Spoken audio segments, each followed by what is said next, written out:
Good evening, ladies and gentlemen. Tonight we're on episode 5 of Myths and Stories with your hosts, Mythborn and Zorialis. Take it away, boys. Now with more Zorialis. Exactly. I do for everyone that's been following us. I do have to apologize for last week. I was on my son's setup and totally forgot to set my voice to broadcast. And so if you listen to episode 4, there's a lot of dead space, and it's just me talking, but nobody can hear me. So they can hear me in the chat, but y'all couldn't hear me on the stream. But that's okay. I'm back on my main setup now, so we are good to go this week. And we will be talking about today's episode is all about the penguins of Europa. They were there was a weekly collectible when Beyond Light first launched that each week you could go collect another penguin, and as a tribute to that, we actually have a special guest tonight, who is I'd consider her to be a penguin aficionado, considering her name is Mystic Penguin 15, and that is my wife, Mystic Penguin 15. So, Sweets, if you'd like to introduce yourself. Oh, see, then I get all weird about talking on the microphone, though. I don't know what to say. I'm married to this lovely man sitting next to me who likes to tell stories. I don't know what else. I don't know what else. It's fun to watch her struggle sometimes. Yes, he likes to make me get all nervous. Yeah, you don't have to really worry. No one listens to this anyhow. Yeah. No. Yeah. It's just the 10 of us anyway. No. Yeah. And so my co-host Myth here, he and I have been researching some of this, and Myth, this goes deeper than we expected. It does. So what on the surface appears to be a much smaller, more personal story of in this case, 10-year-old child. I saw it as Mica, is how I Yep. saw the name, Yep.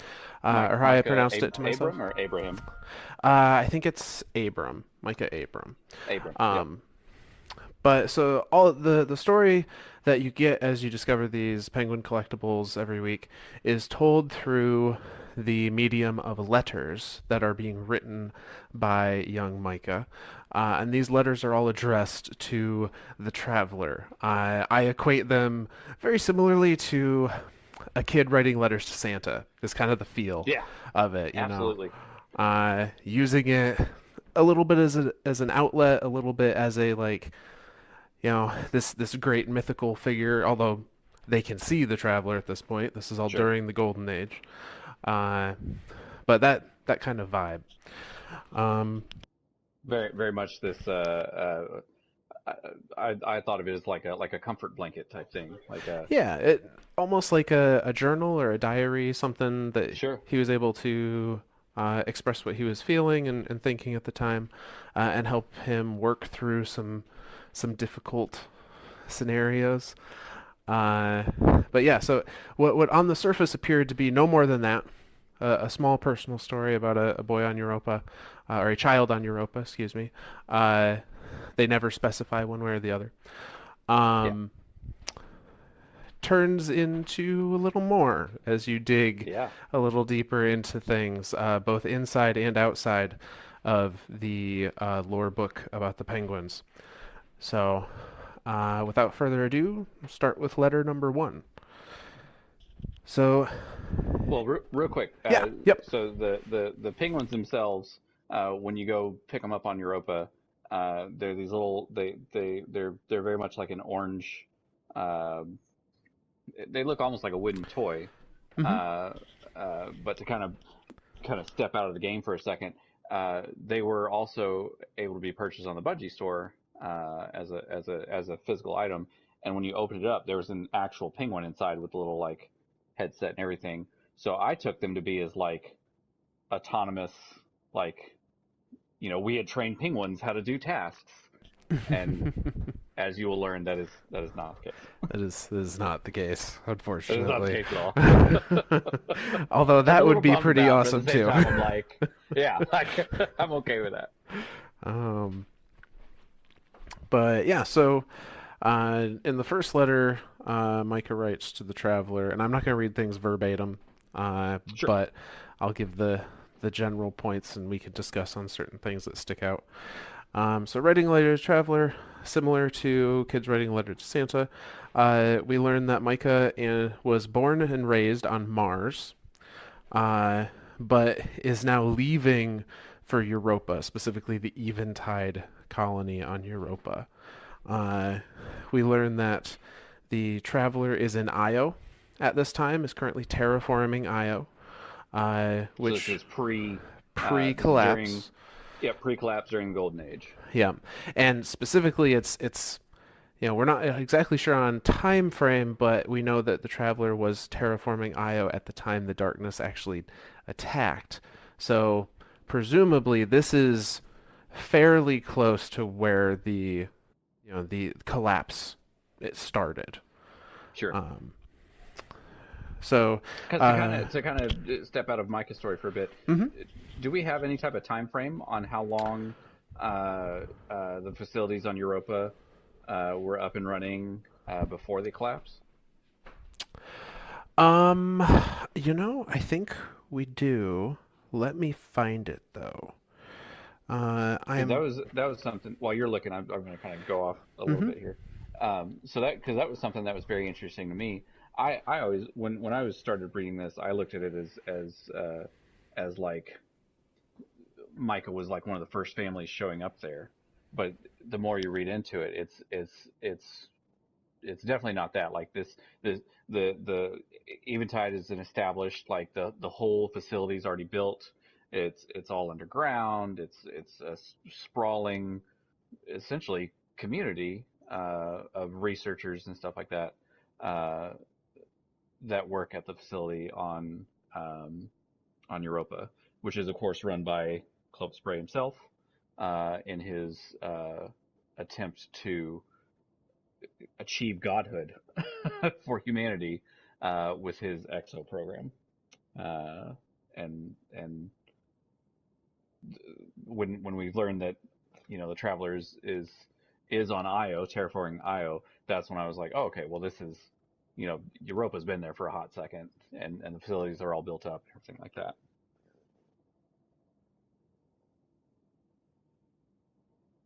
Now I know, of course, Myth is he's still looking for it. Yeah, I'm not finding it with a quick That's search, okay. so I'll have to move beyond that. But we do get a little hint as to where this falls amongst other things that happen, which we can build a reference for ourselves, kind of in that regard, Sure. as we get into Absolutely. some of the later letters. Um, but yeah, so travelers on Io at this time. Uh, Micah and his family live on Mars. They're leaving for Europa, and we learn that Micah is his family consists of two fathers, which he refers to one as Papa and one as Dad. So those are two very similar, uh, similar descriptors, but they are indicating two different people in his family. And Um, that was something I again, this is I don't want to say reading more into it than I should, but I really enjoyed that about this story, like because it is, as Bungie as the writers, and we saw this with the Awoken too, like they recognize non-binary, they recognize like Bungie's writers are not writing these stories as a strictly uh, you know male female relationship of mhm. everything, and it's like I'm absolutely falling more in love every time I read more one of these stories again, and I'm like, this is awesome. This is awesome to see a developer to not stick strictly to a single idea, and to really try to incorporate everyone, and have these stories of these great people of Cyrus and Saint, who we know that they are lovers, and like Mhm. we talked before, Mara and Shiraido, who are lovers. Like to have stories like that, I think is freaking awesome, and I love that. I absolutely love that. Yeah, and they're writing from the perspective of the time periods that the characters live in, which I think is Absolutely. a big part of it. Not to say that these kinds of relationships can't and don't exist today, but thinking years in the future, a utopian type vision of the world, uh, the interpretation being made here is that like those kinds of differences won't matter anymore, Yeah, and so that absolutely. it's just part of everyday life, regardless of the makeup of the I love it. families. Yeah, Absolutely love it. but so Micah has again Papa and Dad. He refers to Papa as a quantum engineer for Braytech. Explains Okay. it as he basically builds super cool computers. Uh, And that's just a cool thing. Like yeah, that's just freaking cool. and say he is very skillful at his job as a quantum engineer, to the point where he consults directly with Clovis Bray on a number of secret projects, Yep. and built some of Rasputin's hardware.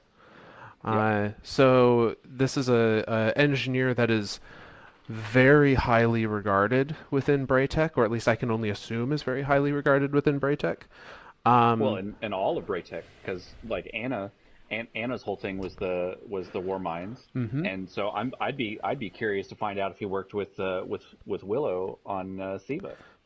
Yeah, I specifically looked. I didn't have enough time to really branch out, but I did look through all of the experiment logs from Beyond Light, where it was like Clovis, CB, and then another act, Yeah, yeah, where he another was dot. talking to another. Yeah, I did look through those and hoping that I'd see like something A to be like something Abrams.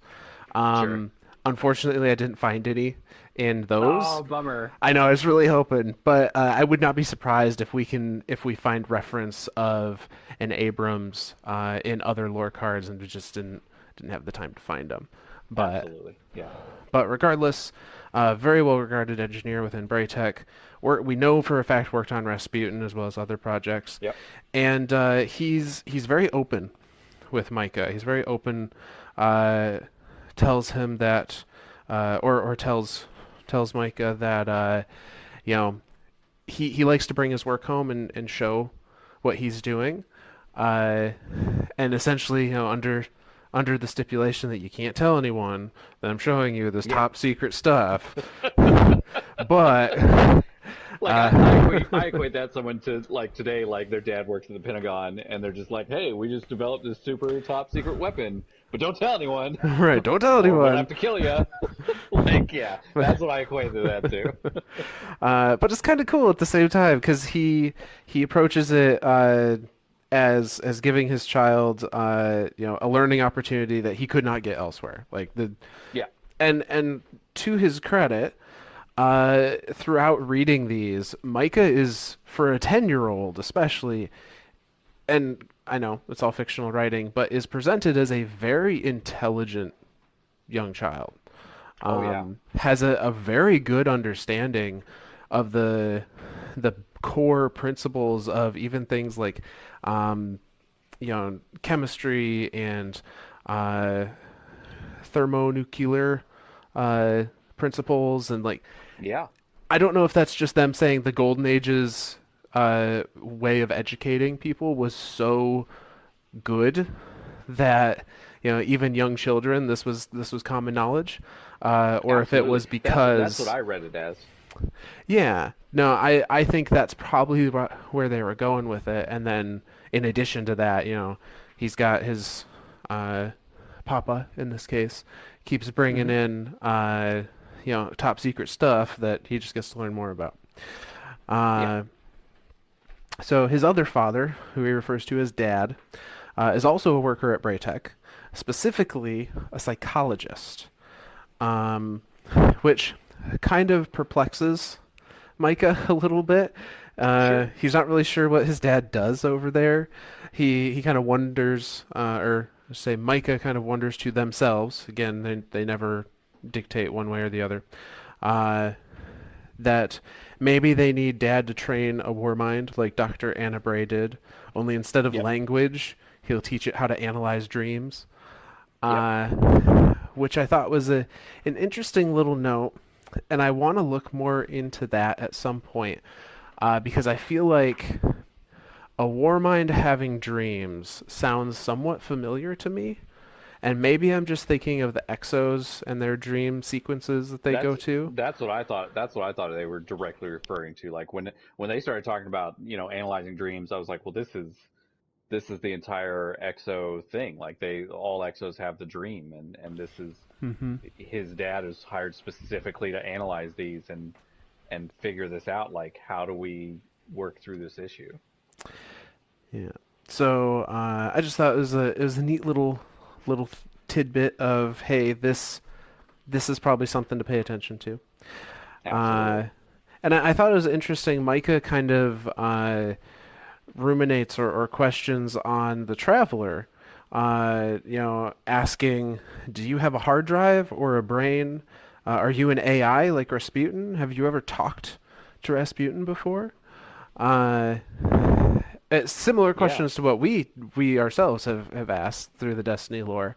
But it tells me that even during the height of the Golden Age, they still didn't really know what the Traveler Yeah. was or how it worked or anything. It's Uh, just this big cool ball in the sky that's terraforming moons and planets. yeah, so um, that was just kind of interesting that like even then they didn't know any more than we Yeah. did really Yeah. about how the Traveler That's worked. absolutely. And then we just get a little bit of confirmation at the end of the first letter that he is hiding, or Micah is hiding these from his parents by saying, I have to encrypt this real quick Yep. and go. And that's kind of where the first letter ends. So, uh, so they're still on Mars at this point, preparing to leave for Europa for work, for his or Micah's um, father's work, both of them. Yep. Uh, and so they come to arrive on Europa. And there were some interesting things about their European climate that they talk about here. Yes. Specifically, that just walking around outside, and they were given these immediately after stepping off the colony ship. You have to wear a Braytech snowsuit. Yep. Um, because the snowsuit, it says, protects against the bad ions bouncing down from space, and also the cold, and remarks that it can get to 140 Kelvin at night, which is ridiculous. So I actually did some research on this myself. 140 Kelvin is negative 200 degrees Celsius, Yeah. roughly. Or sorry, negative 200 degrees Fahrenheit. I think it's negative two. See, now you got me questioning it. Now I'm gonna have to look it up again. for But for like the whole ion thing is like that's mainly because Europa is a moon and Mhm. it doesn't have an atmosphere, so there's no There's there's no no ozone protection. layer. There's Yeah. there's no type of protection like that from the ions of space, and that's actually why there is red ice on Europa. Like we can see that Ah, today when we go visit it, and the pictures that we as humans, present day humans, have taken of Europa, it actually looks like that. The redness of that is caused by the ionization of whatever's happening at the surface level. that's Uh, very cool. I knew it was red, but I had no idea yeah. that that was the reasoning. That's very interesting. And say as So one another reference for the 147 temperature. degrees Kelvin is negative 126 Celsius, which is negative 200 Fahrenheit. So yeah, it's kind of cold, you know. It's pretty cold. It's pretty uh, cold. I say for a little bit of additional reference, 0 Kelvin is the theoretical point at which molecules stop moving. Absolute zero. Yeah. Uh, which Which again, it's we very still impressive. you can't do that. Like No, a no. molecule cannot stop moving by nature of a molecule. Like it literally cannot stop moving. And so if you were to actually reach zero, like I mean, to me that'd be like that'd be like taking time away. Hmm. Stasis says what? But I just thought, again, it was impressive to see a 10-year-old use Kelvin as their unit of Absolutely. measurement. And maybe that's just the way it is. Maybe they've completely moved to universal measurement systems in this golden age, Absolutely. which would make sense too. I Uh, mean, as far as like making scientific advancements, that would mm-hmm. be you would think that they would have some sort of standard there, which would be the Kelvin system. Yep. Uh, and like you're saying with Mica being 10 years old, uh, I think that is part of that it's a two-part thing to me. The fact that Micah doesn't truly understand the psychology stuff, so he's like, Yeah. that's kind of weird to me. Like he's definitely attuned. He because we all everyone has their own little thing that they're really good at, and so I think that's where Micah is really attuned to electronics and practical science is what I would call it. Mm-hmm. I think that's Physics, stuff like that. So yeah, I think that's accurate. Um, Yeah, so they arrive on Europa, and Micah wonders what I'm sure everyone at that facility wonders. Why did Clovis Bray choose Europa, this awful, snowy, cold place, to build the Eventide colony when the Traveler is just around the corner at Io, terraforming literally right it, there. making it much, much nicer? Uh, and I do wonder if Clovis either intentionally or subconsciously moved his work away from the Traveler because he was using darkness at the time. Um, I don't. Or did being so that's the other thing too. Since both of those are moons of Jupiter, did being that close to the traveler affect his was there light emanating from the traveler that was able Yeah, to affect his work as well? yep. That's a possibility too. Uh, I'm sure he had a reason. Maybe it was just purely out of secrecy. Who knows? But it was a very He's close, conscious Bray. choice, I think, to build it out in this desolate place. Yeah. Um, and at this point, we discover, as Micah and Papa are the ones that are on the colony ship, and they meet up with his dad, uh, who has apparently already been there for some time, or at least long enough to grow a beard. Uh, Yep. and Micah is gifted a penguin plushie, um, which he tries to be like, I'm too old for this, but then keeps it anyway. Uh, And and that to me turns into the physical security blanket. Like yeah, his yeah, his letters to the absolutely. traveler is like this like metaphysical It's his emotional I'm support. exactly. And then that penguin, that's something that he can physically hold and be like, this is mine. That's Hmm. if anything goes wrong, I have this penguin. Yeah, and I thought there was a interesting little bit here where so his dad refers to um, his beard as being like a polar bear.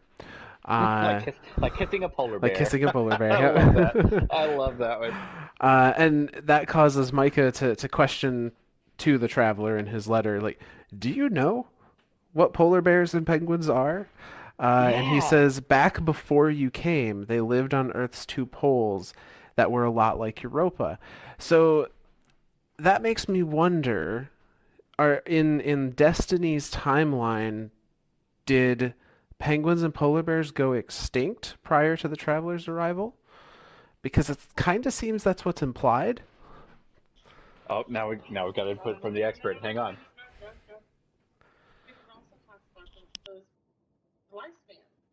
Yep. The lifespan of humans being tripled. Yep. So that's the other thing too that Mystic Penguin brought up. I believe in that specific one that Mike is talking to him, they talk about how the lifespan of humans have tripled, and that the something about being free of like death fear or something like that. And so that's where I'm curious if we've just outlived penguins and polar bears. Like Well, if I mean, as a species, though, like I know that's a long pe- time. Like penguins and that's a polar that's a bears have really lived, long time. and he specifically mentions that the lifespan is roughly 300 years now Hmm. for people. And like penguins and polar bears, I'm pretty sure have been on Earth more than 300 years.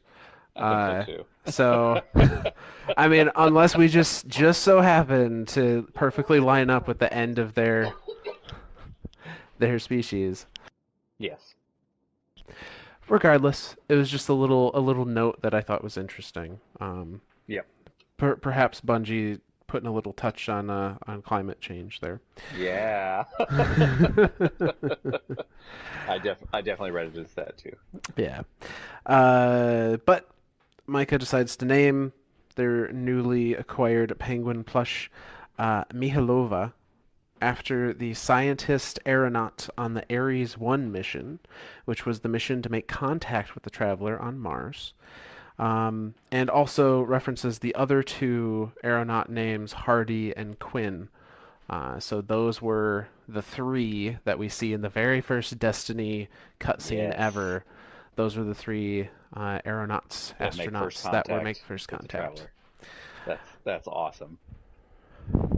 And he, so So this was another little bit. that to me speaks to those three aeronauts as well. That they are like they're the equivalency of what we like are Neil Armstrong. You know, Oh like yes, that very much so. they are revered throughout um, what what in Micah's time is now human history Hmm. as the three that met the traveler. Like they are very important people They are in household names. Yep. absolutely. Uh, so and Micah also says that was a long time ago when that mission happened. Hmm. But human years must feel like minutes to you, and to the traveler. Uh, he references that he's not sure how to send his messages to the traveler, and wonders if he can use a warsat, even though they're meant for high-level threats. And says, I wanted to see this 10-year-old kid just go and be just like, launch a "Hey, bro, warsat at the can I traveler. borrow a war set? I just want to talk. I just want to talk. I just I need to send a just want to talk. message. It'll be real I quick. just want to talk." That's the Family Guy one where Peter's he's got a shotgun and he's popped it open and he's loading his shotgun. He's like, "I Hmm. just want to talk. I just want to talk." Like that's what that was. I was like, "What the hell, little kid?" But to uh, him, it's just like the war set's just another tool. yeah, well, and it's an unused tool at this time because he says, Yeah. they're only meant for high-level threats, but how many of those can there be? This is a golden age. Like, Yep. we don't have to fight things, Yeah. which lends in a little bit to what we were talking about with Exodus Green and them being really the only Exodus ship to be kitted out to that degree with Yep. weapons, because everything else was staying within the solar system. Everything else Yep. was, quote unquote, non-hostile. Um, And being protected by Rasputin and the yeah, Warsat network. so it's just a very different mindset. There's not a belief that there can be a threat, essentially. Absolutely. Um, so yeah, and then we get into to letter three. So that's the end of letter two. We get into letter three. At this point, the family's been on Europa for a week. Um, and because of the snow and the temperature and the bad ions, pretty much everyone is on Europa is crowded into this underground building, kind of catacomb type area is the feel that I got from it. Yeah. Um, and the only people that go outside are maintenance workers and exos. Uh, and Micah's view on exos was kind of interesting in this letter in particular. Um, so the way that or the way that Micah talks about it, this appears to be close to when exos were first invented, quote unquote, or perfected is probably the better word. Because Sure. he in the letter it says, they did it. Clovis Bray and Papa made walking, talking, human-shaped AIs. And that, I think, is a very important distinction because that tells me that either through Micah's uh, either through his own belief, his own uh, determining of what exos are, or through very specific messaging from Clovis or from Braytech. Mica at this point believes exos are AIs, which I Yeah, think is a different assumption than their human consciousness transported into a metal body.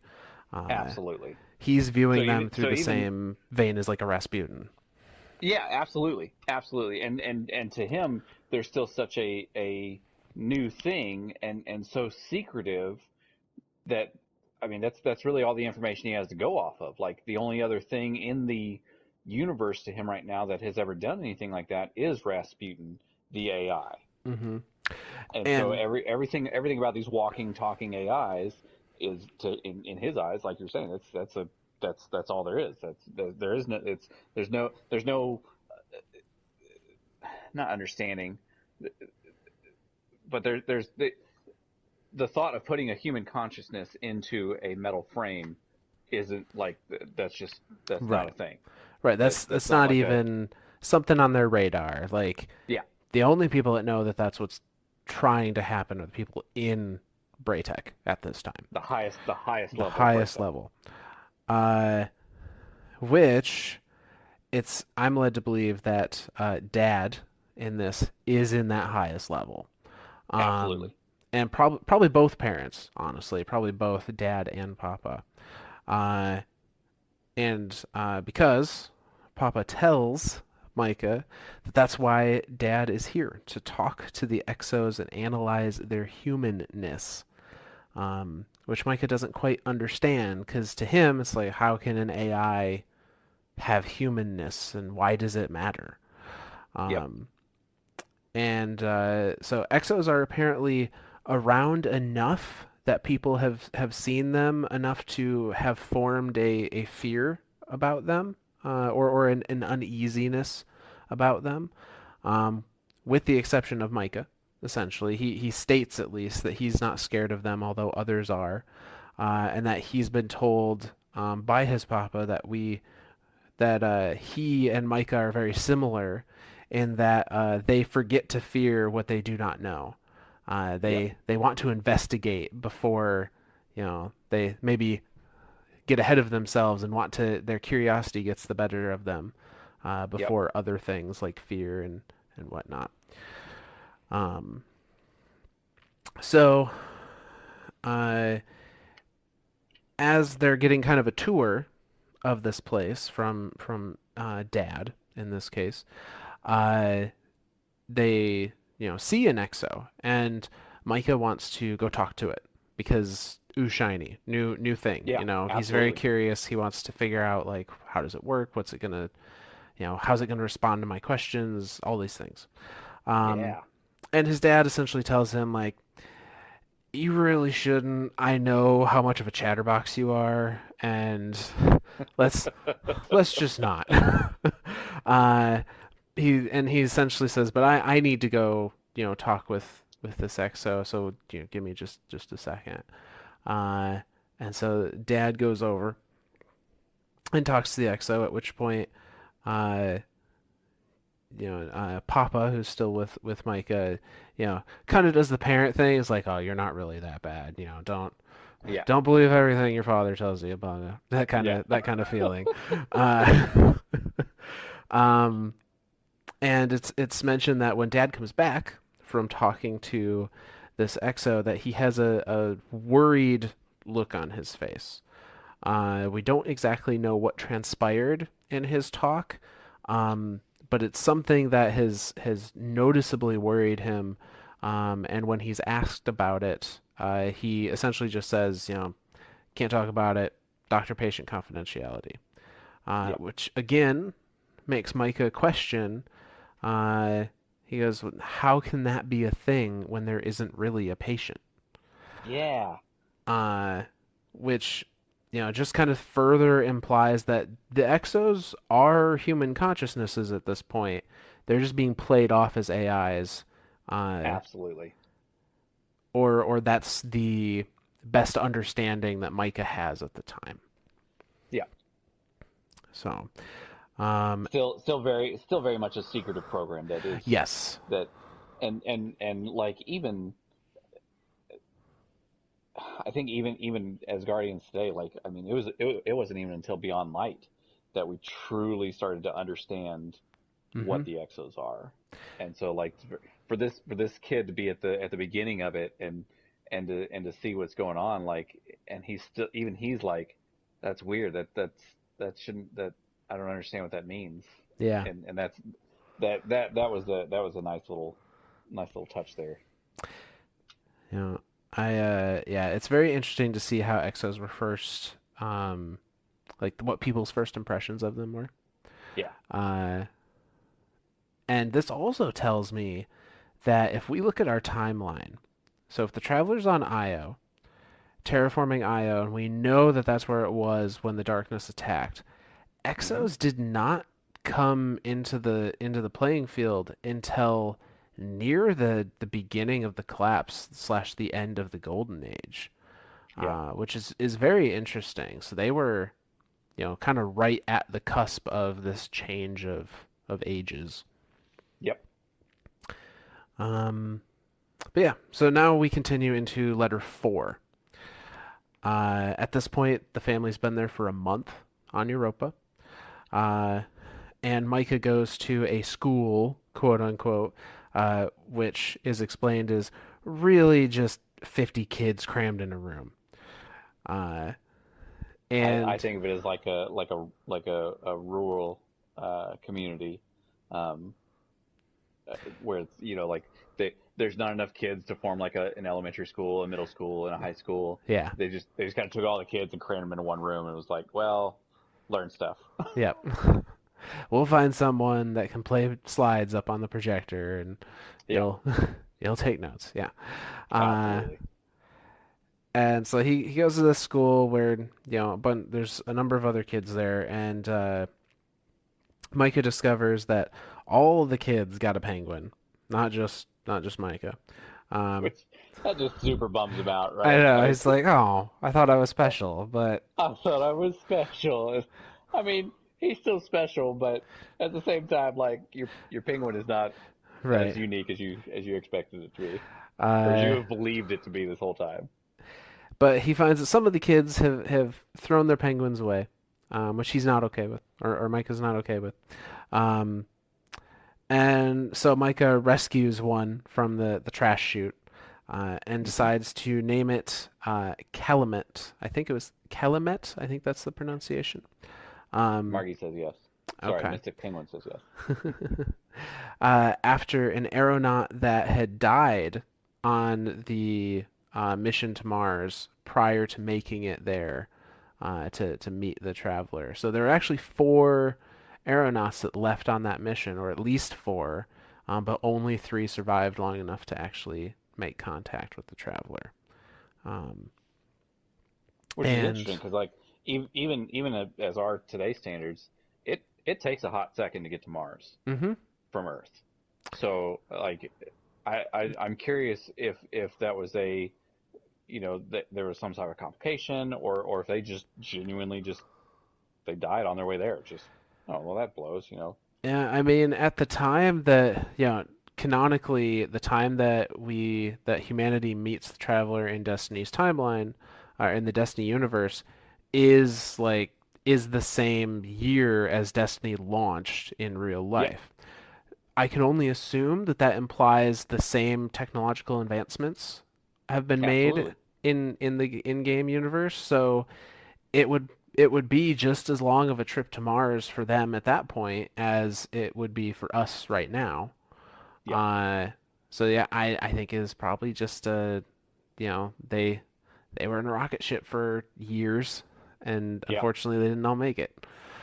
yeah. Um, and this is where Micah confirms the lifespan, because Micah says, that's their biggest fear is to die before the next great discovery could be made. Hmm. And says that, Micah doesn't want a stupid accident to steal their remaining 290 years. Yeah. which confirms the 300-year lifespan. Um, and he, That um, that's still like an average, right? Like they don't just. It's yeah, not like on their 301st birthday they just keel they over just dead. no. I have to assume that's average lifespan. So I'm sure there's Yeah. a little higher and a little lower than that. Uh, That did make me laugh though when he was like exactly exactly 290. 290. Yeah. Um, and I keep making this mistake too this whole time. I keep saying he. I We know. really don't know if this is a he or she. Like Micah is never referred to one way or another. So, um, I do apologize for that. I know. I'm trying to catch myself as well, but it's just a force of habit. It Uh, is. It is. so take no offense. Um, but this also causes Micah to wonder how long are the Exos gonna live for? And says probably forever, although eventually their hard drives would get wiped by cosmic rays, but that won't happen for thousands of years. There's plenty of time for backups. Yeah. Um, and now I wonder about this line because it could absolutely be true at face value. Uh, but Mike is still under the impression that these are AI Hmm. using what I would consider conventional, storage components. Uh, So maybe Exos are beyond the limitations of the hard drives of the Golden Age, or maybe they still do have the same limitations. Um, Sure. but it's just interesting to think about, like, maybe long enough and Exos, yeah, just get bits of their memory blasted away. Sure. Because at the end of the day, it's still it's like we know now that there is some sort of uh, fluid part of an exo, uh, but Hmm. we don't know how much of that. Essentially, the I don't want to say the same as a Vex. Like the Vex is not the robot that you kill in front of you; it is the white goo that's in the center, the Radiolarian. Yep. Um, and we know that Clovis Bray was experimenting with that, and that's what led to the perfection of the exos. Um, but we don't know how much of that goo is the consciousness Right. of the exo. Like, is that an actual um, is that where the brain synapses are happening in that goo, or is it just like literally like the way Micah thinks of it is just a information stored on a hard drive that's just accessed when it needs to be. So that's where I'm curious as like Hmm. no matter how much shielding you can do there, that hard drive is eventually going to break down. Like that's just the nature of a man-made thing. Even Yeah. a natural thing still eventually breaks down. Like that's just a part of life. Although you could argue that we have yet to see the Vex breakdown. And Oh shit. there, we have literal Vex of thousands and thousands and thousands of years old that are still operational. I guess we couldn't really attest to their mental capacity, but as a hive mind, maybe that's not really a thing. Um, but yeah. Bullshit. Vex bad, yo. Well, and by nature of the exos being made with Vex components, like I do wonder if there's some Oh some no, cross there. Exo's bad too. Exos are unnatural, I think, is the what it lends itself to, Ooh, I like that. which is kind of the whole vibe that Micah and other people have had. Like they're not right, you know. Yeah. Um, so and letter 4 ends on something of a dark note or Yeah. mysterious note. So it's Micah telling of a dream that they have had, and in the dream, they are an exo standing in the middle of a frozen lake, and the sky is completely dark except a single bright moon up in the distance. Uh, and Micah is woken from this dream, and he described being awoken from it as like his initial thought was that he was angry about it. He was angry that he had to wake up, uh, which was kind of interesting. And maybe that's just the like, oh, I was just getting to the good part kind of feeling. Yeah. Um, but I don't know. Maybe there's more going on there. Um, and he's told by one of his parents. I don't remember which. Uh, let me find the line here. Oh, dreams are just messages from deep inside your mind. If you have not yet gotten the message, it will come to you again. So Yep. I believe that was Dad, the Yep. psychologist, uh, that told him that. Um, and then that's the end of letter four, is on this kind of Hmm. mysterious dream sequence.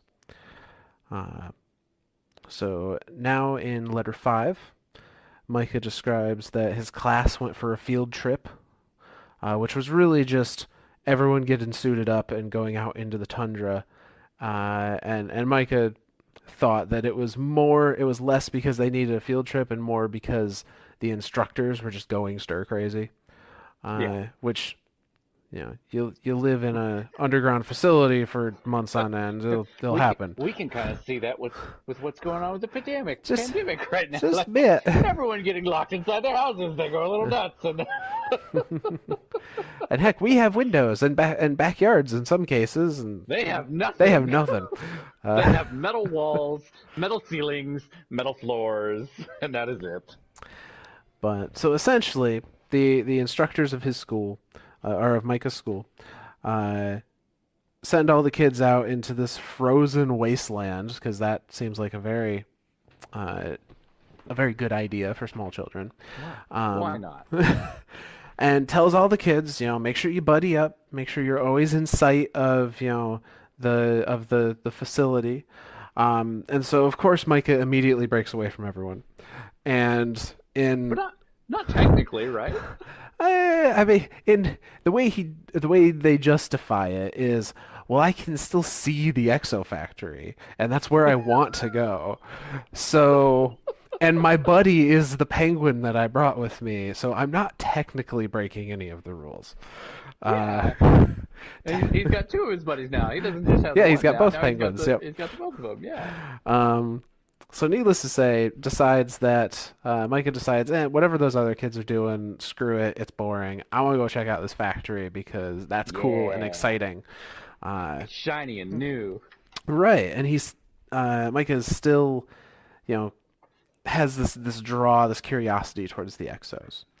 Um, and so Micah comes to the factory and sees that there are two Exos there, and thinking that they're just gonna finish. I think they were unloading supplies, thinking that, oh, they're just gonna finish their job and be on their way. Just sits down and hides behind a crate. Uh, and to Micah's surprise, the Exos stop and start to have a conversation with each other. Uh, Reminiscing about like one of them saying something along the lines of, yeah, it's lunchtime, or this was always when I had my lunchtime, and even now I'm not gonna work through lunch.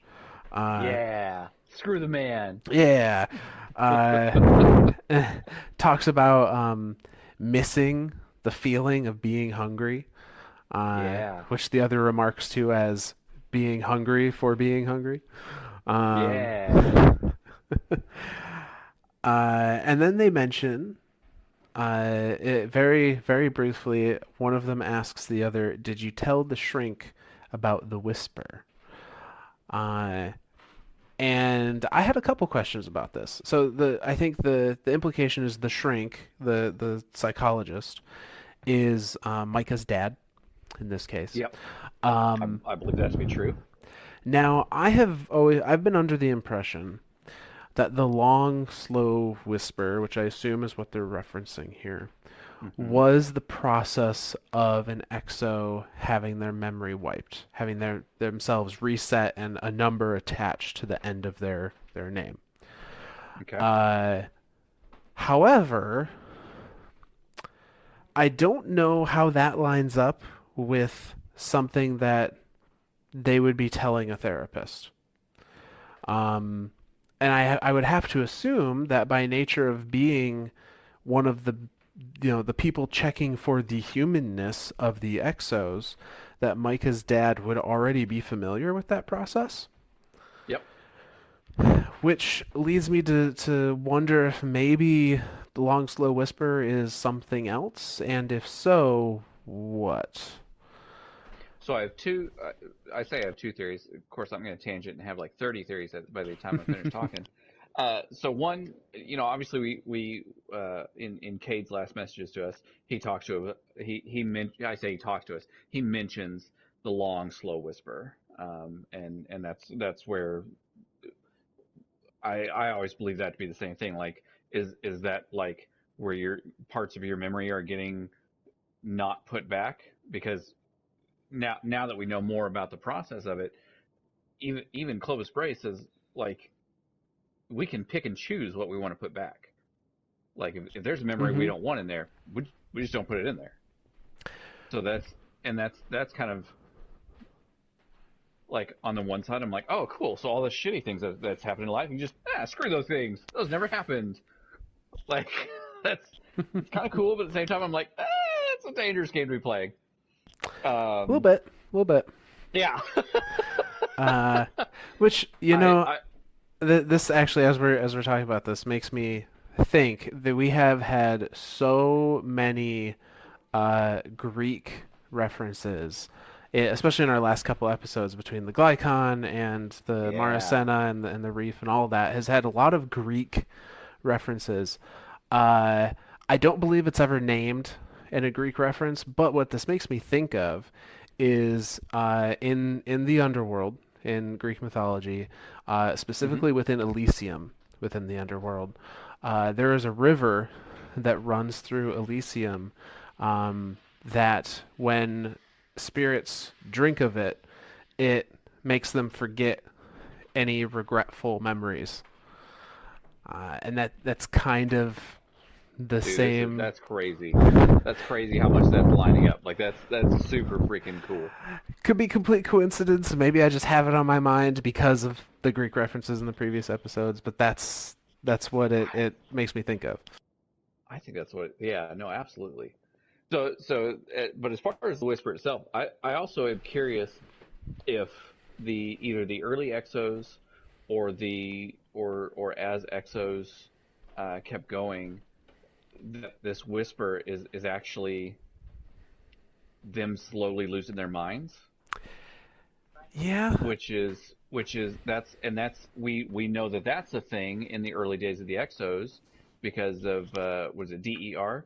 Did I can't remember the actual full thing, but it's like it's disassociation. yeah, Like, where they, their brain can't comprehend them being in a metal body, and so yep, they've literally started ripping themselves apart, uh, because they're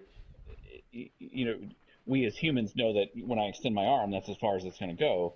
But when you're in a metal body, it's hard to it would be hard to comprehend that, and your mind is telling a servo motor this is as far as it can go, but in reality, that servo motor can go as right. far as it wants to. Like, there's no limit to it. Like, it could spin circles and do 360s and stuff like that. There's no genuine set endpoint there. So that's I'm curious if that's part of it. And then the final part of it that I'm curious about, is it the whispers of the dark? Like, is the darkness? That would make a certain amount of sense considering every interaction we as Guardians have had with the darkness in the pyramids has always had those background whispers going. Yes. And Exos, by nature of being born from from a creation of or a mixture of darkness and Vex, Yep. that could certainly be part of it. Maybe they're hearing something due to that darkness connection. I think so. I the more and more I read this and the more I think about it, I think it is that darkness whisper. I think it is that because the Exos inherently are part darkness, they are here. That's the whispers they're hearing. It to me, it's either that or the Vex part of them that is trying to still reconnect with the hive mind type thing. Like, are there whispers happening there? And then are the whispers of the darkness and the communications of the radiolarian, are they conflicting each other? Are there two different, almost like two different thought patterns happening at the same time that Mm-hmm. is internally trying to override each other? And then the exos, just by nature of being made of those two things, are constantly hearing that. Yeah, I think it could be any of those or a combination Yeah. of those theories. I think there's some very interesting things to keep an eye on there. Um, but okay, so not to tangent too Yes. much Yes. into Reel that. us, reel us back in. We'll reel in a bit here. Let me find my spot. So Yep. I'm hungry for hunger, and then that's when they mention that shrink, and Yeah. asking, did you tell him about the whisper? Right. So in hearing the Exos, you know, kind of insult his dad. Yeah. In addition to something about just the way they were talking about food and like missing hunger and whatnot, it makes Micah like sick to his stomach or sick to their stomach.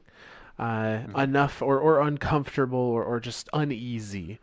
Enough so that Micah ends up drawing attention to themselves, makes some noise of some sort. Um, and the Exos know that somebody's there. Uh, and Micah, being a 10-year-old kid, is scared and just bolts as Yeah. fast as they can. So that's technically the end of letter 5, but letter 6 pretty much picks up right where that left off. So I'm just going to go right into that one. Yeah. Uh, so the Exos catch up to Micah. Um, yeah, unfortunately, scared 10-year-old legs still can't run faster than Exo Metal legs. Mechanical awesomeness. Uh, and so this Exo, catches up to Micah and grabs him by by the collar and lifts him up and just stares at him. Uh, and Big glowing blue eyes. and Micah describes looking into the eyes of this Exo as almost like being somewhere so dark you can't see your hands in front of your face, though you can feel they're there. Yep.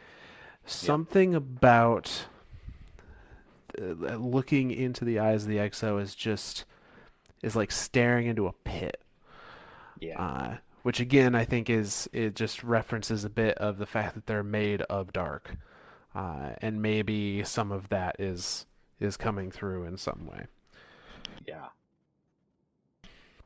So the Exos have caught Micah, and they're discussing what do they do with this kid, and essentially are trying to figure out whether they want to kill him. Yeah. Saying, you think anyone's gonna care if one kid goes missing in the tundra? Like, well, do we really want to deal with this problem, or do we want to just,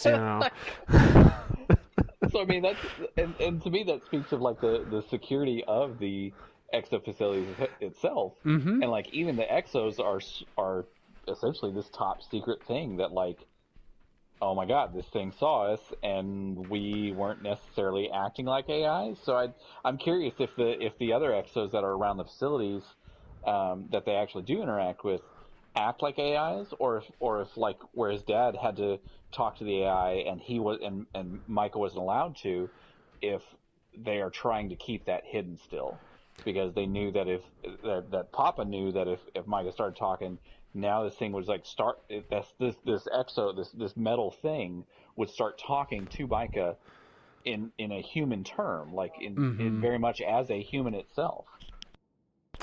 Yeah, I think that's definitely what's going on. I think it's a case of they're still trying to keep the true nature of Exos a Yeah, secret from the absolutely. colonists that are not directly related to the project. Yeah. Um, and so they're discussing whether or not they should murder a 10-year-old child. And I'm not clear on what happens here or what causes this, but essentially the exo that was holding Mica just turns off. Yeah. Is just all the light goes from their eyes and they collapse into a sparking heap. Um, but we're never given an indication as to why.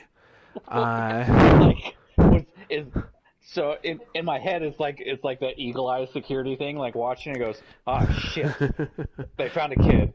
Shit, like what do we do? And then some guys at the control like hit the off button, hit the off button, hit the off button, hit the collapse, and they're like panicking. They're like calling Clovis, like, there's a kid. What do we do? And Clovis just like, just turn him off. It's Yeah. fine. Because Clovis would be like that cold-hearted. Like Oh Clovis yeah, would just be like, we got backups made of them. Just turn them off. yeah. Like we'll re-download them later. It's They'll fine. they'll be version Bill Yeah. 2 and John 3, whatever. I think of it as like Bill and Paul. Like not these cool names like Ariana 3 or Cade 6 or Saint 14. Like no, it's just Bill 1 and Paul 3. Yep. Like Yep. because Paul's been in a few wrecks.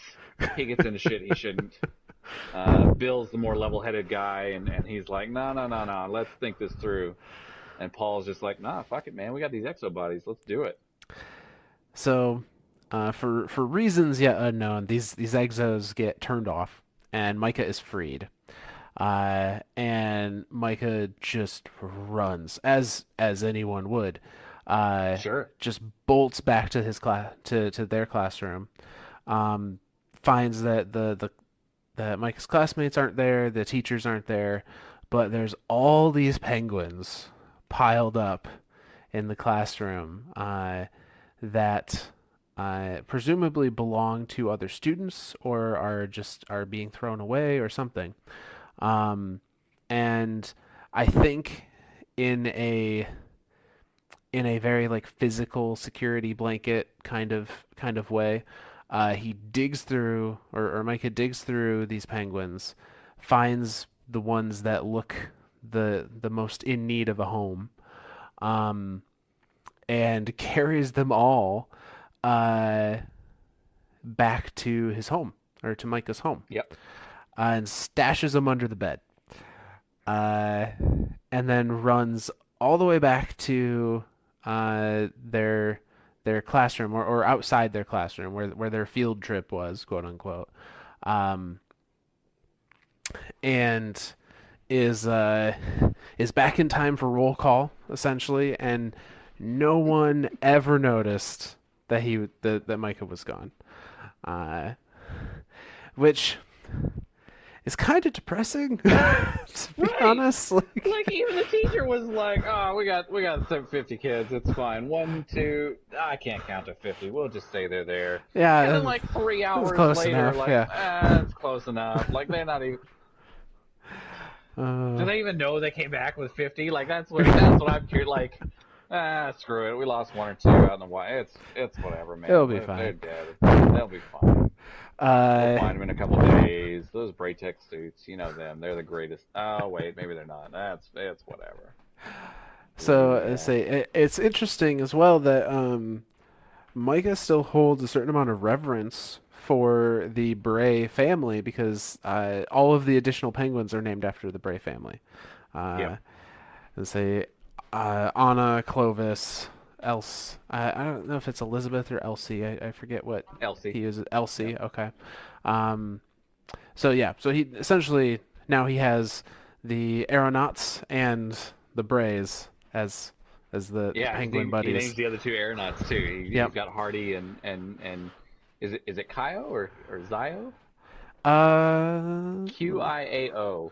That's a QIAO. I think that's. I'm not sure. I'm not even going to That's a try hard because it will offend That's somebody. It will. And then of course he's got Clovis, Alton, which I thought that was an interesting one. That even That Alton is an interesting still one.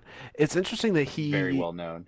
that Mica even knows about some of these family members to the point of Yeah. being able to name it, like Elsie. I would Elsie, expect Anna, Willa. Yep. Elsie to maybe be Elizabeth to everyone outside of her family. Sure. But to know her nickname, in addition to Alton and yeah, and like the and Willow and some of the more extended family, not just Yeah. Clovis and his immediate group, was Which to interesting. me that speaks to his family. Like that means he had to have worked. His family had to. The fact that they taught that he specifically says Willa, Elsie, Anna. He doesn't say Elizabeth. He doesn't say Anastasia. He Mm-mm. doesn't say Wilhelmina. So that means either he is very close to the Clovis family. Like his parents are very much. They've worked with all these people. Yeah. They've worked with every single facility, and that Micah has either had personal interactions with all these people to be able to call them by their nickname, and for a 10-year-old kid, like holy cow, man, like I mean, maybe his Papa and Dad took him to the Bray Tech Christmas party or something. that's It's what I'm thinking. That's that what I'm kind of thinking, right? feel. Like Yeah. that's the only way that he got to meet every single one of them, and now he's got nicknames for every single one of them, and yeah, Well, and he, despite even being scared by these exos, which are a Braytech thing, he still holds enough respect for the family to name his penguin friends after them. yeah, Um, so yeah, so that's the end of letter 6. Uh, as we move into letter 7, it has now been 3 months since Micah first arrived on Europa, and uh, things are a little strained in the family life. Um, Says that Dad has not been coming home very often, has been skipping dinners to deal with his patients. Um, Say Micah is often left to make his own breakfast and sometimes just decides to skip it. Where yeah, previously it was a very ritualistic morning routine of he yeah, always had a parent making him breakfast and they always had dinner together and like those are big deals in their family setting. Um, very structured. As so now it's very loose. yeah, so clearly there's some marriage to work happening here, or at least Yeah. from Micah's point of view. Um, Which, remember, kids, never bring your work home.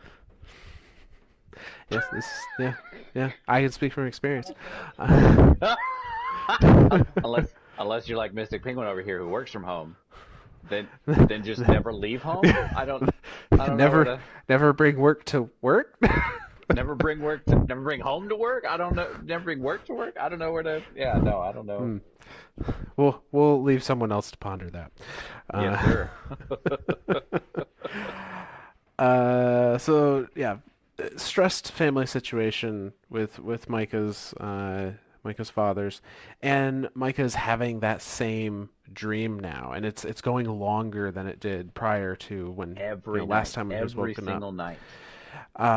So in this dream again, Micah is always an exo, always in the middle of a frozen lake with a dark sky of nothing but a single point of light coming from a far off moon. And in this dream now, he's Micah has started to jump, and each time gets a little higher and a little higher and a little higher, and to the point where Micah kind of worries in this jumping dream about, oh, I'm gonna crack the ice below me. I'm gonna fall through the ice because I'm gonna hit it so hard. Uh, and Micah hears a whisper in this dream. Every time he thinks about, the ice cracking, this whisper says, "Don't worry, I won't let you die before the interesting part." And it eggs him on. It says, go higher, get closer, get closer." Uh, and as he's kind of getting the farthest he's been in this recurring dream, he's woken again, this time from his parents fighting in the next room over. And so But then, right before he wakes up, yep, he does have a realization. He uh, almost leaves the atmosphere, that's and right. he sees that the moon is. He says the moon was you hovering above Io. Yep, So he sees that the moon is the traveler. Like that is the light in all of this darkness. This one it's one point. tiny light part of light in the darkness. And like that to me, like that hit me a lot. Like that was like this, like, is that what the traveler is? Is the traveler truly like the light?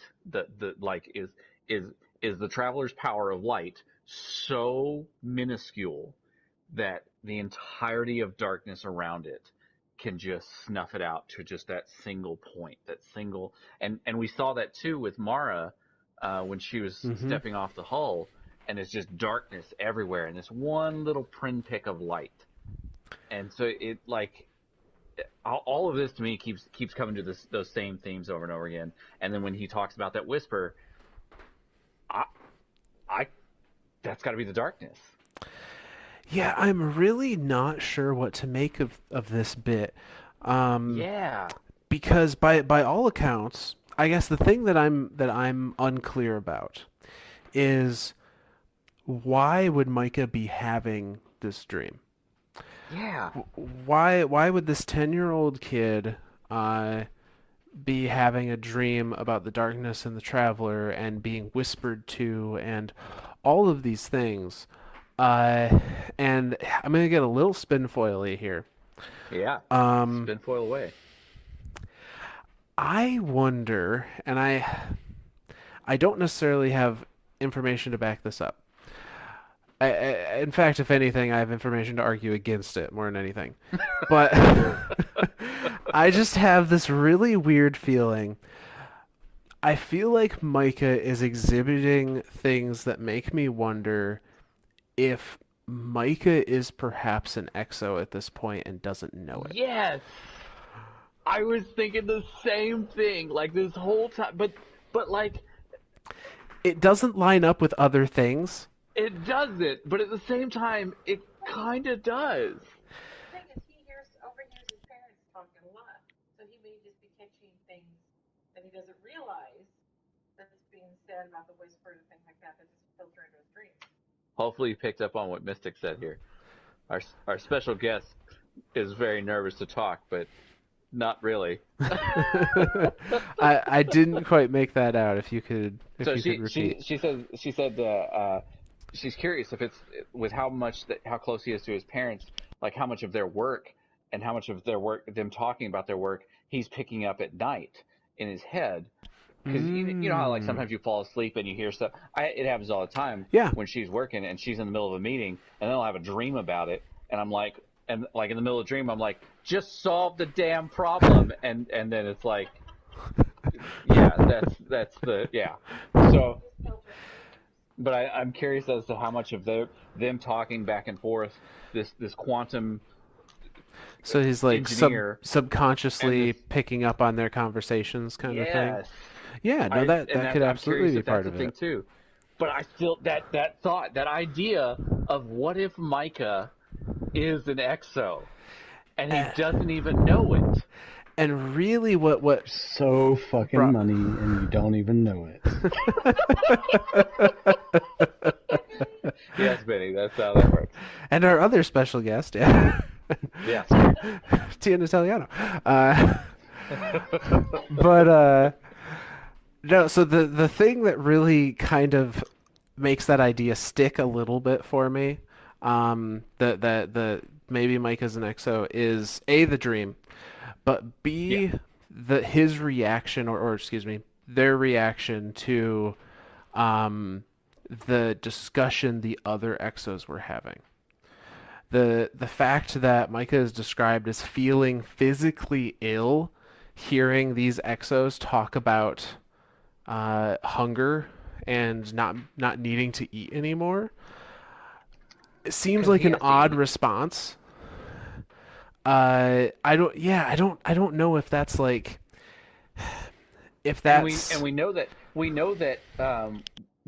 Katie, like Kate, as far as an exo eating, that is a fact. That yes. has to happen. Even though he's not like it doesn't really serve them any purpose, but it helps fight that DER, that the disassociation thing that happens Mm-hmm. with an exo. So I'm Yeah, curious they if need to go through those human functions, even if they yes, don't require it on a physical level. Like they it need to has to do it. it has to be there as a like a subconscious subroutine for the exo program to run in the background to keep the mind kind of occupied, so to speak, so that way it doesn't literally rip itself apart. And what I find interesting is that, and this is in letter eight, which is where we're going. Is that in letter eight, it's implied that Micah's dad um, is the one that came up with the idea of using humanisms to combat DER. Yes. Uh, so there's not enough to say anything definitively, but I feel like there's a couple threads there that make me wonder, if there's something more going on with this kid. Yeah. At this point in time, specifically. Well, and Uh, there's another thing that he says that makes me think that he might actually be one of the ones in the Clovis journals uh, uh, talking with Clovis because he says, uh, the project it's too dangerous, it's useless, and that if Clovis wants stable and functioning soldiers, he shouldn't put them through trauma in the first place. hmm And that's the whole thing in the Clovis book that's in game is like every single one of these things is putting them through some sort of trauma, It's something terrible, yeah. something Uh, to try to figure out, how do we solve this problem? yeah, and this was interesting. So the whole conversations to back it back up, so we're not jumping around Yeah, more. So the conversation that Micah's dad and Papa are arguing over um, is to go back. So if Clovis wants soldiers, he shouldn't put them through trauma. The rebuttal is the point isn't to avoid trauma, but to prepare for it. Exos are yeah, being built in case the traveler turns on humanity, or a bigger or something greater than the traveler comes to threaten us. yes, Uh, in which case, there's a very interesting line said. It says, if you knew humanity could be wiped out in the next 50 years, wouldn't you try anything and everything to save us, to save our child? That implies to me that somebody knew the darkness was coming. yeah. Absolutely. And I think that puts it closer to the end of the timeline of the Golden Age than it does the beginning or the middle or anything. Because the fact that he specifically names out 50 years. Yeah, Like,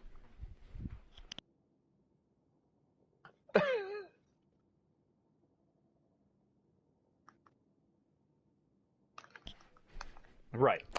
Right. right. We know Clovis at this time has been working with the darkness, using the darkness. Uh, um, we know he's getting whispers from the darkness. We know the darkness is talking directly to him. We know that the darkness uh, has done everything, like even simulated, or was it the darkness or the Vex that simulated Maya? I don't remember. It was the Vex, I think, that have simulated Maya Sundaresh at that point. Right, But and so like, yeah, but the combination of the two, the Vex that I personally think that these two things, the darkness and the Vex, are slowly driving Clovis insane.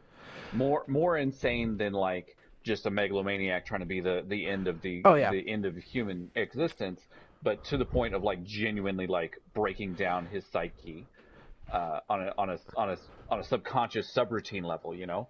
yeah. No, I absolutely, and it's even referenced in the the Glassway strike. Elsie says that Clovis opened the Vex portal because the darkness told him to. Yeah, Uh, it's able to order him to do things to a certain degree. yeah, I'm sure it does it in a more clever manner than hey, go do this. Hey, open that door. Makes it think it's Like, his idea, or makes it think that's where the next breakthrough is, kind of thing. even better, I Uh, think of it as like the darkness is the guy in the van, the windows. I got candy on the other side of this door. You want to open this door? And Clovis is like, candy. I do love me some good candy. Like, the only question I have, so absolutely, Clovis has been in contact with the darkness, has been corrupted by the darkness for all accounts and purposes. Why would yeah, it be forewarning him that it's on its way?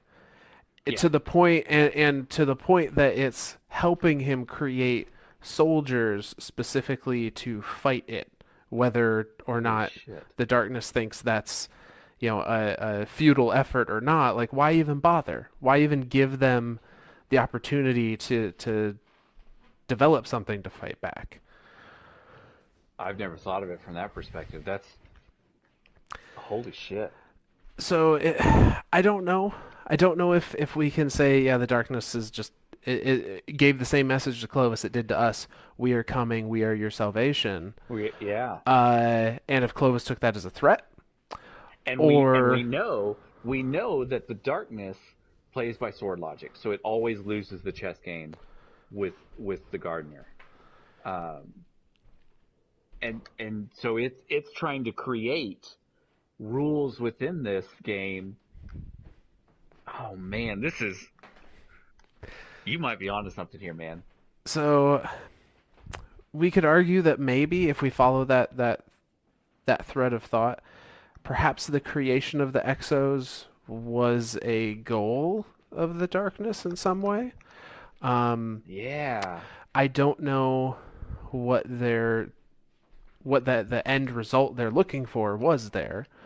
Right. Um, We still don't even know what the hell the darkness's ultimate goal is. Like we know it wants to beat we know it wants to win the chess game because if you lose a billion matches against your opponent and you're just like, well, this freaking blows. I mean, we can see that in Crucible. If we go on a losing streak of 10, we're like, screw this shit. I'm yeah. out. Hell, if we go on a losing streak of 5, we're like, this is dumb. And this guy's been losing chess. I say this guy, this entity has been losing this chess game for all of eternity, essentially, and he because he only knows his only Well, he's been base losing because the programming. other guy's making up rules. Like, is really what Exactly, it is. exactly. So he's trying to create his own set of sub routine, like sub rules, to help out his overarching rules. So I maybe he did it. Maybe I keep saying him. Maybe the darkness as an entity did want to create exos. Maybe it did want something that could live forever, that could be something that's part darkness, and then use that as whatever. Like we don't know. Like that's the why. Why does it? Why? So this is an interesting idea that I'm thinking about as we're talking about this. Are the are the only non-guardians that can wield stasis Exos? Say that Because one more time. are the only non-guardians that can wield stasis Exos? Uh, because they're Because the well, and I Drifter's a guess guardian. the Awoken too. I'm trying to think because they have a direct connection to darkness. The Exos do by Right. nature of Because how they're built. they're born of dark and light. Yeah. Yeah, Awoken would as well, I suppose, because of how they were came to be. Yeah. Um, Eris Morn, I consider something of a she's like connected herself to the darkness. She used to be a guardian, but I she also has hive bits in her, so right. Well, and who knows if it's part Ahamkara that's helping her True, yeah, wield the darkness. Like with her. we don't know if the Ahamkara themselves prefer light or dark or one thing or another. We just know that they feed off of desire. So if someone's desire is to wield darkness, okay, there you go. Boom. It may kill you and it may, eat your soul, but whatever, who cares? Right? Like you got your wish. So not to tangent again inside of a tangent. Uh, I If you think tangent enough, you form a circle. you just come And this back leads around. back to this leads back to the whole idea of the traveler's a circle. And so we're just circling back around eventually. I think the Ahamkara are likely uh, lean more towards the light because they are paracausal beings. They create out of nothing, Sure. which is inherently like a nature of light. Right. Uh, I don't know that they align themselves with one or the other, but I feel like they probably draw power from light versus dark. Sure. But so to complete this circle, of Yes. tangent, Circle all the way back around. circle all the way back around. Needless to say, they had an inkling something was coming in the next 50 years. It was big, it was Yep. bad. They needed an army to fight against it, and the Traveler might not be enough. And so from Micah's uh, dad's point of view, excuse me, Micah's papa's point of view in this case, Yep. uh, like they need to do anything and everything right now because otherwise it's the end of us all. Um, and Micah's dad doesn't disagree per se, but essentially says like living in the here and now is better than living in the Armageddon that is yet to come. Yep. Uh, I'm And this is where Papa reaffirms that the humanisms mhm. idea is the solution Yeah, no, to the DER. yeah, he says the DER stuff is hard, but the humanisms you suggested are the key. I'm sure of it, and I think that is like he is the psychologist Absolutely. that came up with the idea of make exos more human, so that way they don't freak out and kill themselves. Yep. Uh, so all that being said, Micah's dad says, "I'm sorry, we can't do this anymore. I'm taking Mica and I'm leaving on the next colony ship. Yep. Uh, I hope you come with us." Essentially, is the message delivered. And really, that discussion is all of letter 8. Um, we now got into letter 9, which is the last letter in the Hmm. series, although not the last bit of info to talk about. Or the Right. last letter of the alphabet. Or I the hate last you. letter of the alphabet. Uh, I hate you so much. God dang it. Okay, so, letter 9. letter 9. Um, Micah wakes up to what is usually a somewhat normal routine, but is now very odd by the fact that it hasn't happened in quite some time. Uh, Micah's papa has made breakfast and is walking him to school. And the entire time that he's doing it, he's asking him things like, how do you like it here? I'm sorry for having to work so much. Being being very apologetic, very empathetic to Micah, which is just kind of raising red flags for Micah as Oh, like sure. what's going on, Yeah. it's the typical parents trying to butter you up for bad news kind of vibe is Yeah. what I felt from it. Um, and he essentially tells him, yeah, Dad has been working really hard and has been having to sleep at the Braytech facility. He's not going to be home for a little while. Says he's really sorry that he has to work so much. And Micah pretty much internally is like that's a dead lie. You Yeah. know, he knows something isn't right here, and is confirmed when he has not heard or seen his dad in a week straight, Yeah. which is very, very unheard of.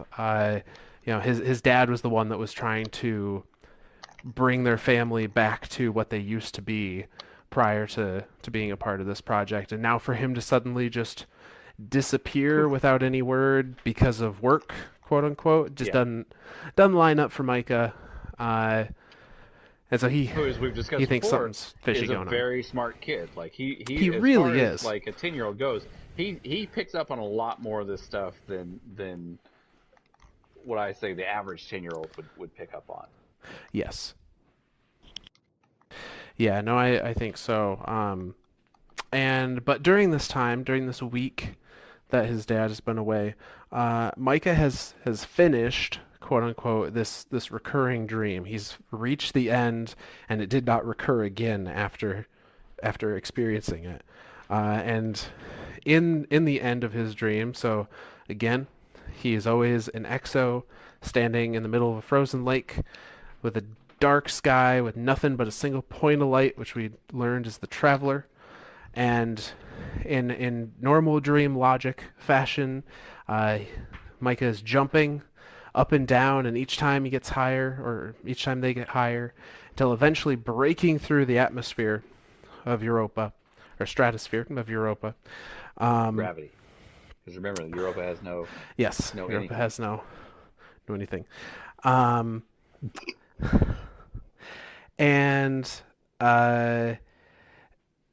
is reaching for the traveler now, as his jump is pushing him towards Io, towards the traveler, and the whispers that he was hearing previously in the dream ask, "Are you sure you know what you think you know?" And the dream ends without Mica actually ever reaching the traveler. Which that to me, that's borderline Mike as an EXO.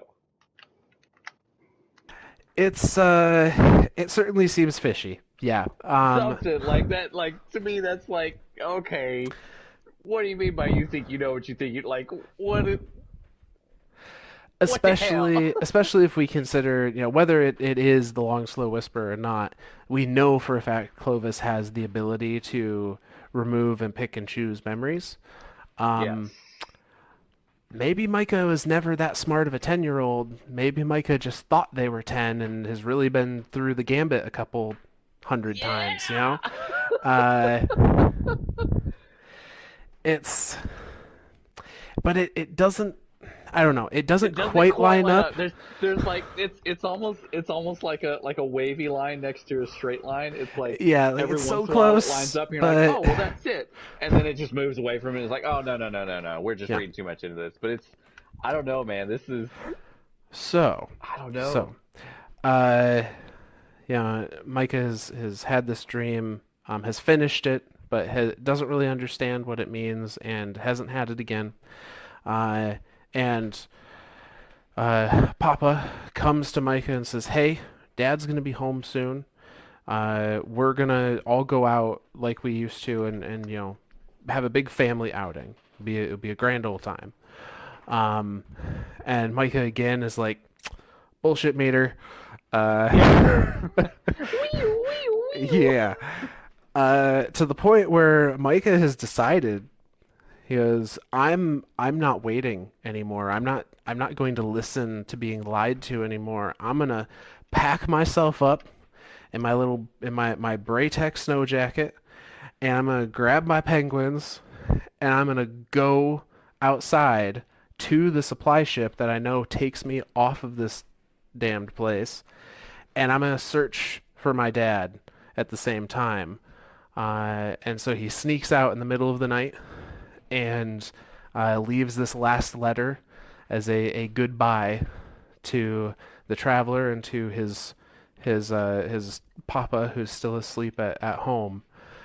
And that is the last we hear of Micah the child. Yeah. However, Micah does resurface a little later in a little different place. So, this comes from the Legacy Oath Greaves from DSC, Yep. telling the story of the Exo Mica 10. So like when I saw that was like that's like that line like smashing through the other line and going, nope, that's the reason why he thinks he's 10 is because he is Micah 10. Yep. So And 10 that's years like old, that's like kinda. that's like kinda 10 resets old. Mm-hmm. Like, oh my god, like mind exploding in 1,000 different ways. Like, oh my god, this is everything. So, and the EXO Mica 10 actually has a few achievements of note, um, that are separate from Europa in particular, uh, but I think are still kind of fun, so we might as well mention them here. Um, so the thing that And really I cements, can't remember real quick because I want to find this one too. yeah. Do you remember what specific armor it's on? Well, what I'm looking at is Legacy's Oath Greaves right now, Okay. which talks about Mica 10 in Old Russia. Yep. Um, yeah, so Mica 10 is in Old Russia, and is helping ghosts find their guardians, essentially. Um, and it's implied that it's not Dark Age. This is time, the age of the city, but it's very early age of the city. Um, and as if we needed any more evidence to imply that these two Micas are the same people, uh, it states that Mica has her, so we finally have a gender now. Yep. Has her own sights set firmly on the past, on the deep stone crypt. She Hmm. once thought it buried in Siberia, but now thinks is in a much farther, lonelier place, somewhere very cold. That she knows for certain. She dreams of the battleground and the Black Tower that every EXO dreams of. But Yep. every 50th dream, she also has the feeling of a paternal hand placed on her shoulder and hears the words, "You just need to get acclimated. It's much colder here than Mars," implying when they first Hmm. left from Mars to go to Europa. And Yeah. every 100th dream, she sees a man sitting in a chair with a notepad saying, "Dreams are just messages from deep inside your mind."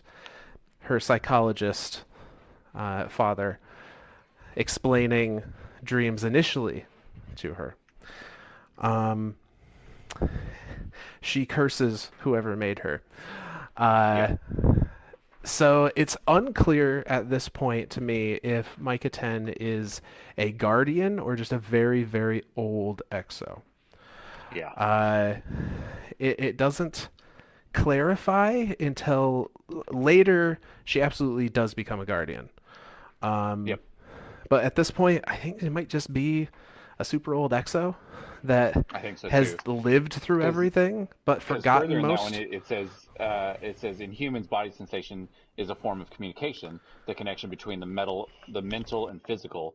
But in exos, it's all a lie. Cold, heat, hunger, exhaustion, pain. Those signals aren't connected to real lack or breakage. For the most part, her body is impervious. On the rare occasion she does break, she won't know unless someone else tells her. Yeah. So, uh, indicating she can be injured and needs to repair or heal, uh, but needs someone else to indicate that injury is there. So yeah, I think at this point, not a guardian, just a very old EXO. Uh, Hmm. Now this ties in. It gives us a little bit of a timeline to reference where Mica 10 is currently, and it also ties her into the story of our Vanguard. So this is in the Protector of Ghosts Ghost Stories. Hmm. Um, Mica 10 writes a letter to Tallulah Fairwind, who is the, I believe, first Hunter Vanguard of the city, um, and tells Fairwind that she has helped another ghost find their partner, and is a partner, a hunter by the name of Andrel Brask. Andrel Brask being the, I think, second Hunter Vanguard, but definitely the predecessor to Cade 6 as the Hunter Vanguard. Yep. Um, and it's also implied that Mica herself is now a hunter and has a ghost of her own. Because she says in the letter, "I'm now down to only one ghost other than my own," um, and signs the letter as "your faithful den mother of ghosts." So it looks like even after uh, her presumed resurrection as a guardian, she has taken on the mission, the same mission she had before of offering protection to guardianless ghosts as they scan and try to find their guardian. Yep. And is known for having kind of a cloud of ghosts around her, or a school of ghosts around her, and it seems like they finally dwindled to the last one that she's helping. Yep. So uh, the other exploits of Mica the Hunter at this point. Um, Mica goes on, presumably after helping that last ghost, and forms the band of hunters called the Coyotes. Uh, the Coyotes more or less still do the same job. They go around and find newly resurrected guardians and try to either incorporate them into their own band of hunters or offer them safety to go elsewhere, Yep. the city, presumably.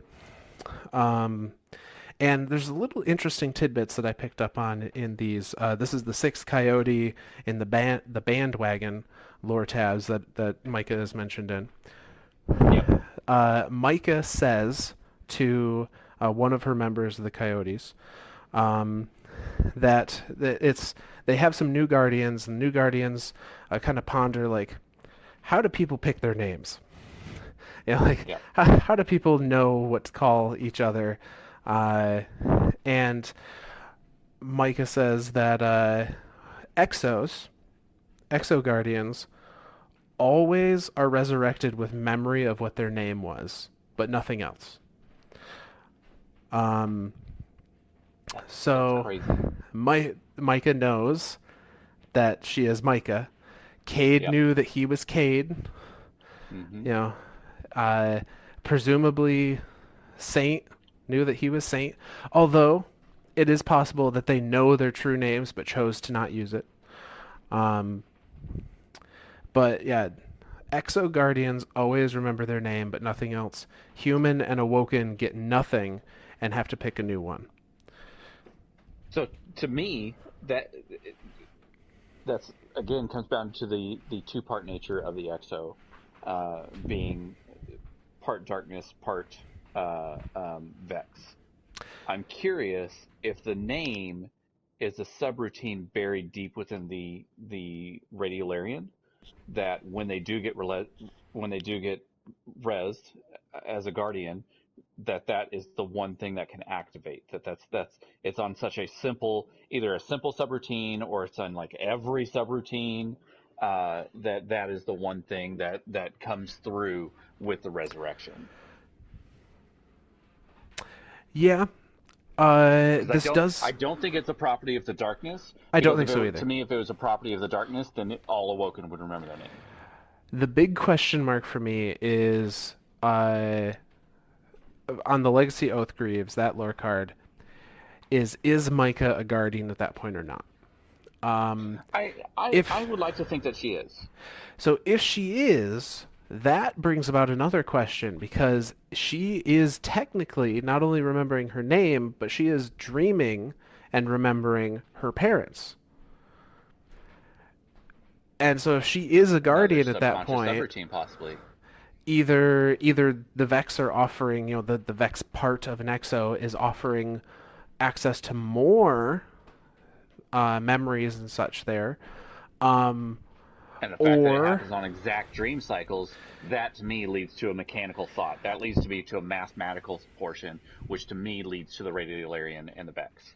that I think you've got something there. I didn't even connect the dots that it was on a numerical It's on the value, 50th and a 100th. very It's exact every numerical value. 50th and every 100th, and that's a very exact. Now, granted, with the Vex, we don't like maybe they run at 50 hertz. So that to them that's the, you know what I mean? Like Yeah, that yeah. could be that they're like, we always think of things in 60 hertz because we as humans, that's what we utilize as our power source in our houses. But like when I was in Iraq, our generators would fluctuate between 50 and 60 hertz, and then like the radars that I worked on, they were 400 hertz. So you can still have any AC signal, or hell, any signal. I don't know. I mean, technically, a signal is going to be anyway. Uh, can run at any frequency you want it to, right? So maybe that's just the Vex's inherent frequency is 50 hertz. Yeah, or 50 dream cycles, however that Oh equates. shit. Oh shit. I didn't even think of it that way. I'm still trying to equate this to like what a human would, but they're not even. Holy shit. And we don't know how the Vex operate, what their Mind manner broken. of uh, of measurement would be. Um, Mind broken. Boom. Scatter the pieces to the winds.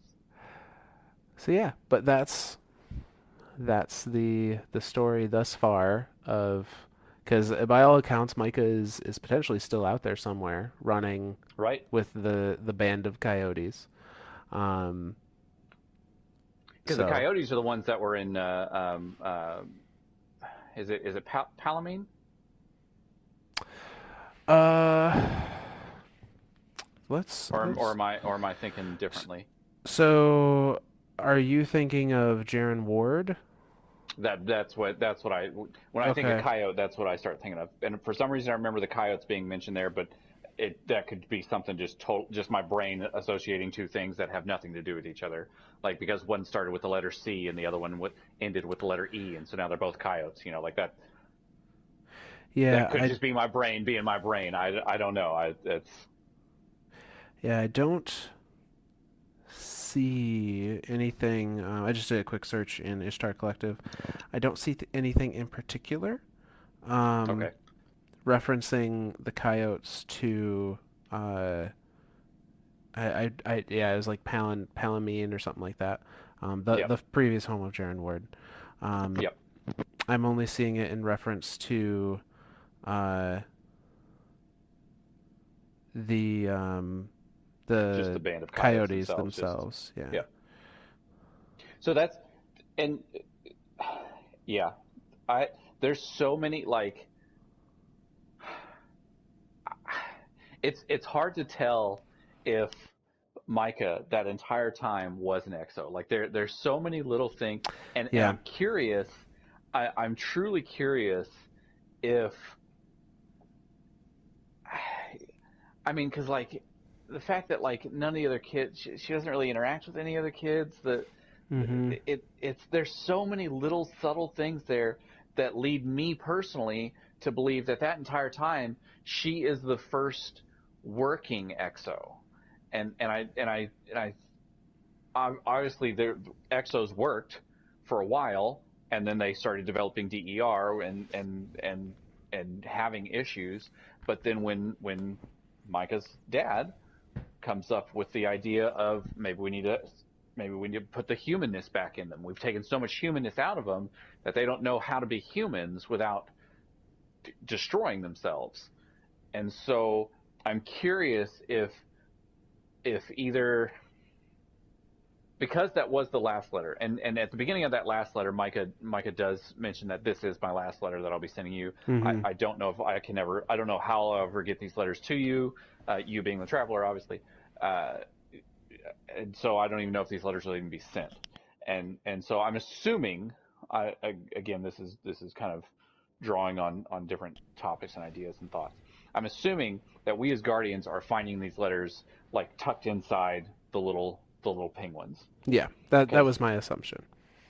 and that means that each one of those penguins are one of Micah's penguins Mm-hmm. because there are 9 of them, and you go collect 9 of them Yeah. That was how I took it as well. Um, and those penguins are scattered throughout Europa, all over Europa, all uh, over Europa. which might be an indication of her looking for her dad at the time. Mm-hmm. Um, So and that's the portion of the story that we don't know. We don't know if she went looking for her dad, if hell, maybe she died right, and was just brought back as an exo.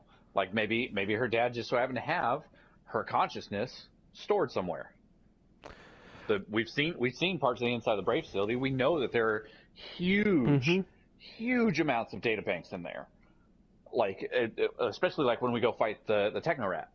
Yes, yep. Techno Rat. I keep calling Technocrat, it yeah. Techno Rat. It's a Techno Rat now. I just think of it as like this little disco rat. He's just like wicked, wicked, what? Like, yeah, no. He's got his little turntables in front of him, and he's just, yeah, no. That needs to be a boss fight now. Oh God. God damn it. and you're locked to using the Rat King. Like that's the only gun you can use the entire time. No, there's no guns. It's emotes only. Dance off. Oh God. Depending on the emote, does more damage? No. Yep. Bungie, hire us. Damn it. God damn it. We can do something other than balls and triangles. I swear. But yeah, no. I lost my whole train of thought there. Yeah. Now I'm just imagining this entire techno rat. Her consciousness, thing yeah.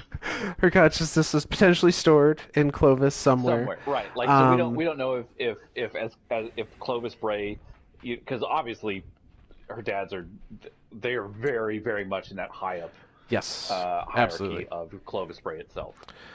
So there's you know if she had gone out looking for dad, and then Papa panics and says, "Shit, where's Mica?" Goes out looking for him. Maybe Papa passes away as well, and Dad finds him and is like, "Well, shit. The only way I know how to save them is to bring them back as Exos, because we don't even know we don't know who Papa is. Like we don't have names for Papa. We don't and have Dad, names for anybody. So we don't know if they're Exos, because that's the other thing too. Do we even know that they're Exos? Are they Exos at that point in time right there? Are they human? Mean, like the one never thing get any of that information. The one thing we haven't seen is we've never seen an Exo wearing a human like analog, a human skin. Right. Right. Presumably, if they are an Exo, they look like an Exo as we know it, just because we've never seen record of anything different. Yep.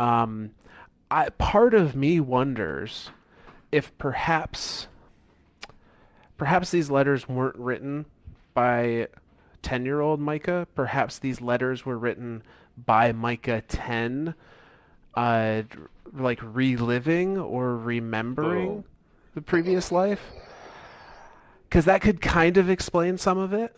The events that they talk about that happened to child Mica did happen, but some of the weirdness is being implied because it's being written by her in exo form, reliving human memories.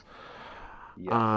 I don't know what would have happened to lead up to that, that event. That's the ultimate question there. That's the what the hell? Like we genuinely have no idea what. After that last letter, the next time we meet her, she is either an exo with her little own groupies of ghosts, and she's just like, "Hey, I'm gonna help you little machines find little friends," and she's having these dreams of her family, of her prior life. And she is referring to herself as Mica 10, so that is obviously she's clearly gone through at least 9 resets to get to this point. And so then 9 resets, 9 letters. Is each one of these letters another reset? That's a good point too. Like there's so many little questions here that like if you just kind of like tug on a string, you start unraveling, and now you're left with 60 strings, and you're like, I don't know what the hell I'm doing anymore. I'm just tugging on strings. Like there's so many questions there that are not answered, that are just such a mystery. And I do truly hope that Mica 10 is out there somewhere, and that we do run into her. I think that would be really cool, especially as the discoverer of the of Andrel Brask as the Hunter Vanguard, and Absolutely. Literally being the origin of his whole story, and by conjunction Cade's, and it just she's the beginning of so many Guardian stories because of her little group of ghosts. That's just So much for a light topic, right? I mean, it kind of was. It wasn't, alternate universes. It wasn't a 6-hour things. episode. Yeah. So, but I do think that's maybe a good spot to end. Absolutely. Yep. That's our show tonight. That's our episode. Mica and her penguins.